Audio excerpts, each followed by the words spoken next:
इंद्रजित सावंत धमकी प्रकरण प्रशांत कोरटकरचा पासपोर्ट कोल्हापूर पोलिसांच्या ताब्यात। प्रशांत कोरटकरच्या पत्नीने पासपोर्ट कोल्हापूर पोलिसांकडे केला जमा।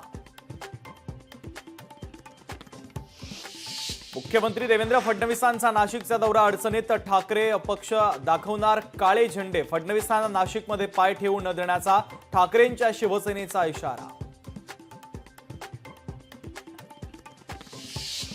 यवतमाळ अमरावती मार्गावर धावणाऱ्या राज्य परिवहन विभागाच्या शिवशाही बसला लागली भीषण आग। सर्व प्रवासी सुरक्षित, शॉर्ट सर्किटमुळे आग लागल्याचा अंदाज।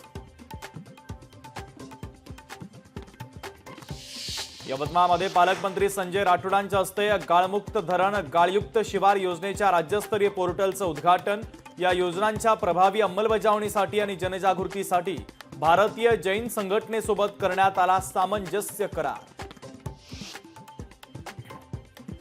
जालन्यामध्ये मनोज जरांगे यांनी घेतली मराठा सेवकांची बैठक। 6 जून रोजी राज्यातील मराठा सेवकांची करणार घोषणा, तर राज्यभरात गाव पातळीवर मराठा सेवकांची नियुक्ती केली जाणार।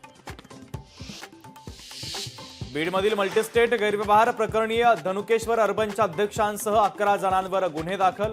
40 लाख रुपयांची फसवणूक केल्याप्रकरणी गुन्हे दाखल।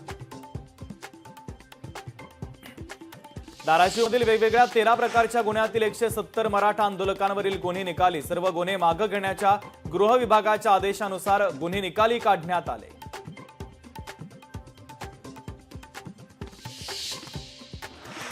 हिंगोलीच्या रामप्रसाद नगर भागामध्ये भीषण पाणीटंचाई। पाणीपुरवठा विभागाच्या आदेशाला कॉन्ट्रॅक्ट तर फिरवली पाठ, तर पाण्यासाठी महिलांची भटकंती सुरू।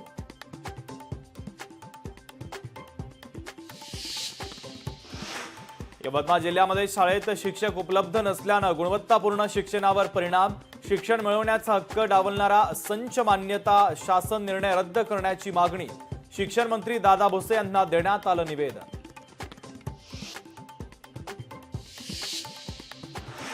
पुणे शहर पोलिसांनी एका फ्लॅटवर छापेमारी करत पकडला शस्त्रसाठा, तर 4 पिस्तूलसह 8 जिवंत काडतुसं पोलिसांनी केली जप्त।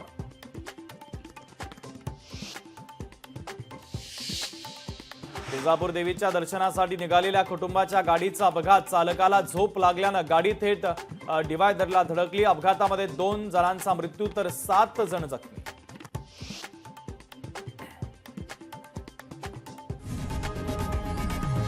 लोकशाही मराठी ऐका, पहा, जागरूक रहा।